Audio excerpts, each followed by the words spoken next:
Welcome. So looking at binary operations and looking at workable examples of binary operations. So first off, we'll be looking at commutativity on a particular question, given question. Now the question we're going to be treating is P star Q to be P plus Q plus 2PQ. So this is an algebraic expression. So we want to check whether P star Q, which is P plus Q plus 2PQ, we want to check whether it is commutative, whether it is associative, whether it has an identity element and also has an inverse element. Now for commutativity, we know the rule for commutativity. We know that an operation is commutative if P star Q is the same thing as Q star P. That is, no matter which one comes first, it still gives us the same answer.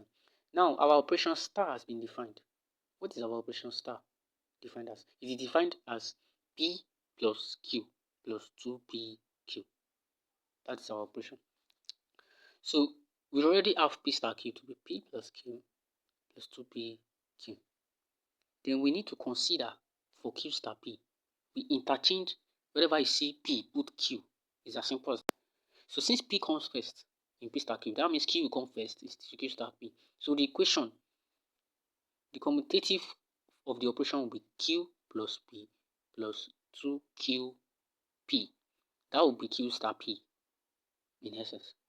So when we now compare our P plus Q plus 2PQ to Q plus P plus 2QP, we see that addition and multiplication is commutative. Because no matter you interchange the additions of numbers, 2 plus 3 is the same thing as 3 plus 2. And 2 times 3 is the same thing as 3 times 2. So we can conclude that what? P star Q is commutative. So no matter how we interchange the variables, it will be the same. So let's move to associativity.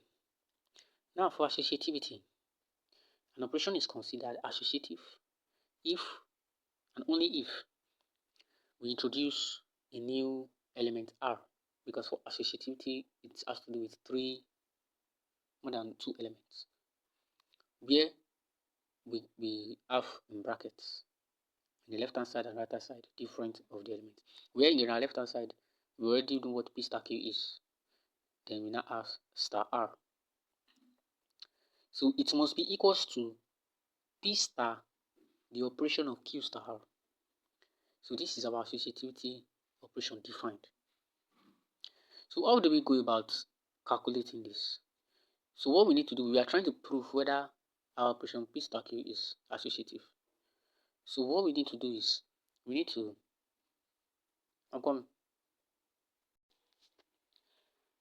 P star Q is P plus Q plus 2PQ. So we replace that.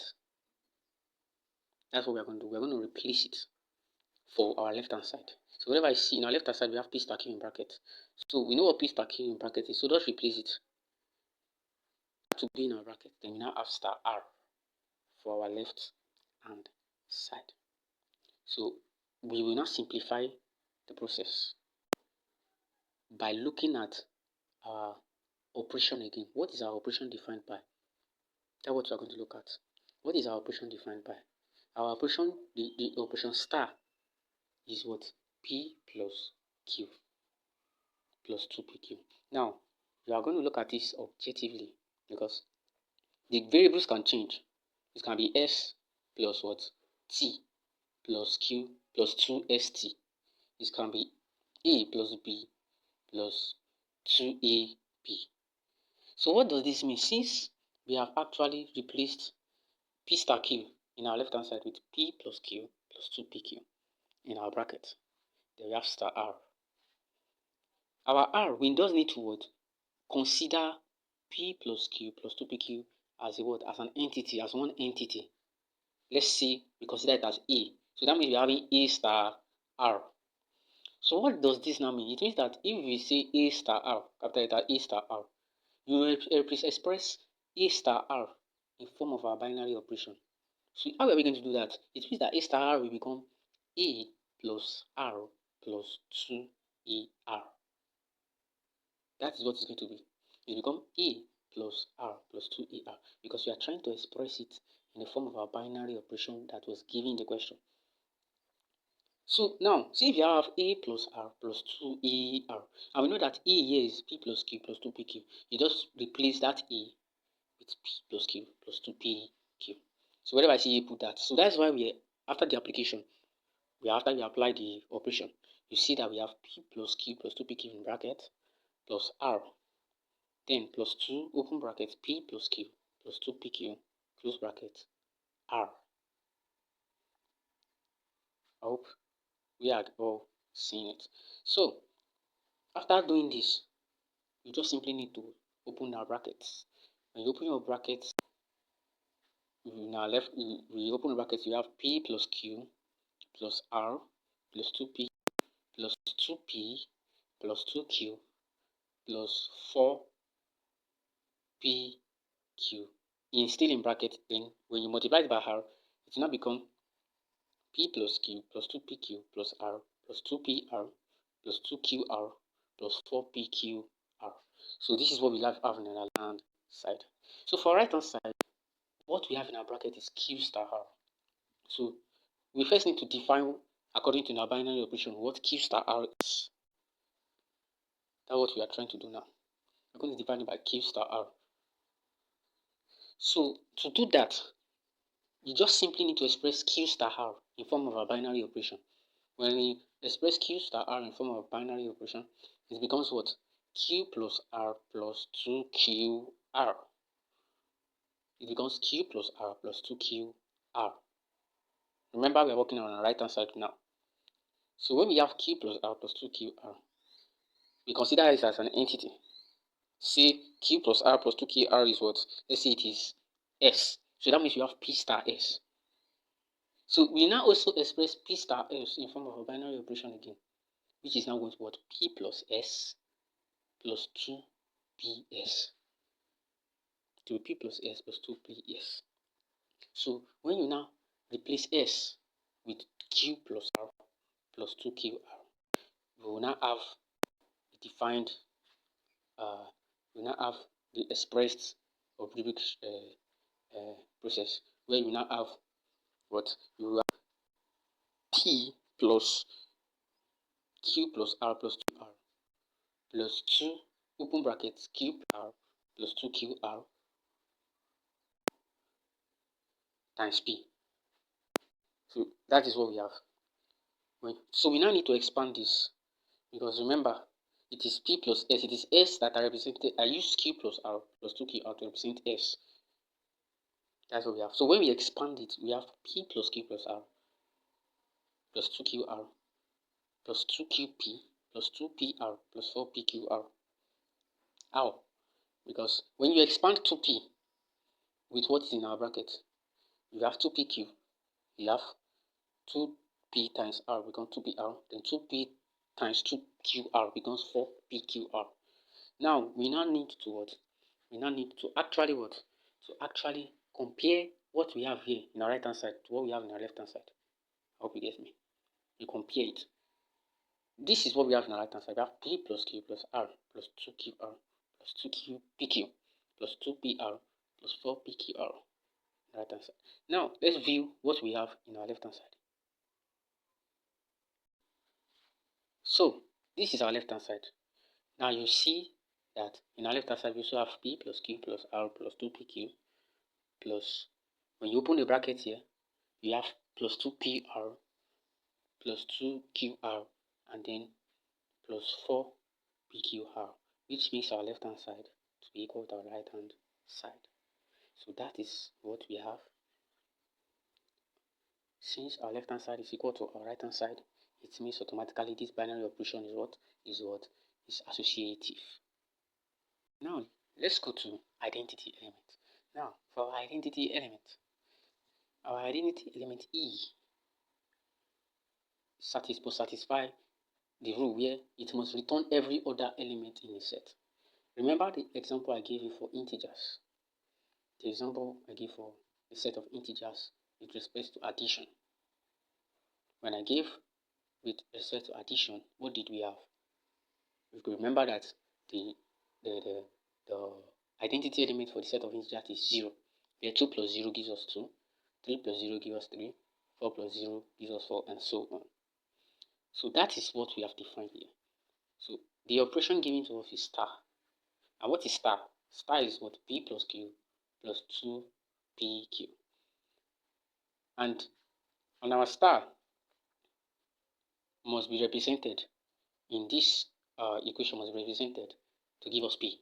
So how do we do that? Since we know that P star E must give us P, you express P star E in form of our binary operation. And how do we express that? It becomes what? P plus E plus what? Plus 2PE equals to what? P. That is what happens after we have applied our operation. So it is P plus E plus 2PE. As that. So after I write this down, remember it is equals to what? It is equals to P. After the application of the operation, which is equals to E to P, we now what? Do our normal simplifying process where we take P to the other side. So P minus P now becomes 0. So on the left hand side, we now only have E plus 2PE. And on this left hand side, we have E plus 2PE. You can see that E is common, so you factor E out. When you factor E out, you see that we have E, boom bracket what? 1 plus 2P to be equals to what? 0. So it becomes E, boom bracket 1 plus 2P equals to 0. So when you divide both sides by 1 plus 2P, we now have our E to be 0. That means that our identity element is 0. So our identity element for this operation, which is P plus Q plus 2PQ, is what? Is 0. So from here now we can move to the next part. And the next part is what? We've gotten our commutative and our associative and our identity, so we go to inverse element. Now an inverse element is expressed as P inverse for every variable, no matter how you represent them. So the inverse element of P is P inverse raised to the power minus 1. So, and we know that our inverse, the operation of an element with its inverse must give us our identity element. Now, since we have gotten our identity element to be 0, that means that what? P star P inverse must be equals to 0. Likewise, the ideology we've applied to solve for our commutative or our associative and identity is still the same thing we're going to apply. We apply our operation. What is our operation? What is the binary operation given to us? The binary operation format given to us is what? P star Q plus 2PQ. So in this instance now, we see that our Q here is P inverse. It is no longer P star Q. It is now P star P inverse. So you express it in the form of that operation. So what we have now have P plus P inverse plus 2P P inverse is equals to 0. So the next thing now you need to do is what? We need to adjust. Bring P to the other side. So it becomes P inverse plus 2P P inverse is equals to minus P. Now we will now solve for what? P inverse. So by the time we will make our P inverse the subject, because remember P inverse is common in the left hand side, so we factor out P inverse. That's why we now have 1 plus 2P. We have 1 plus 2P. So now we are going to divide both sides by 1 plus 2P. So to make our P inverse the subject. So that's why we now have P inverse is equals to minus P over 1 plus 2P. Now, what we need to find the solution at which this fraction you see will be undefined. We are going to find the value of P at which the fraction you can see is what is going to be undefined. That is going to be our P inverse. Now, how do we do that? That means we are going for a fraction to be undefined, it means that the denominator must be 0. So that means whatever that is in the denominator must be equals to 0. So that means 1 plus 2P is equals to 0. Then you now make our P subject of formula. Then from there, you see that when you take 1 to the other side, it becomes 2P is equals to minus 1. Then P will become minus 1 over 2. So that means our P inverse would be 1/2. So the inverse of P, like we have calculated, at which the denominator is equal to 0, it means that our P must not be equal to -1/2. There will not be a solution.